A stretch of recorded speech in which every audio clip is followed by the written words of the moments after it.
আসসালামু আলাইকুম। চলুন আজকে একটা ট্রিক শিখি। সেটা হচ্ছে একটা মোল্ডের জন্য আপনি কতটুকু পানি নিবেন এবং কতটুকু জিপসাম নিবেন। ধরেন আমি এই মোল্ডটা বানাতে যাচ্ছি।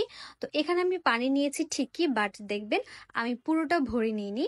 মানে কিছু অংশ আপনি ফাঁকা রাখবেন, যেহেতু আমরা এখানে জিপসাম পাউডার অ্যাড করব, তো এটা ফিল আপ হয়ে যাবে পরবর্তীতে।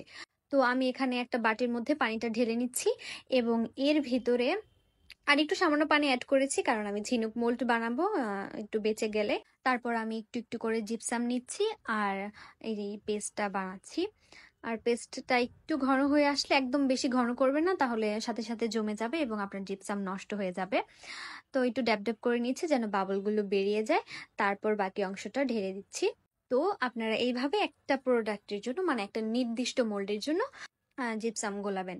তো ড্যাব ড্যাব করে নিচ্ছি আমি। অ্যান্ড নেক্সট ভিডিওতে থাকবে আমি কিভাবে মোল্ড আউট করি এবং ট্রিক সহ। সো মোল্ড আউট ভিডিও দেখতে সাথেই থাকুন।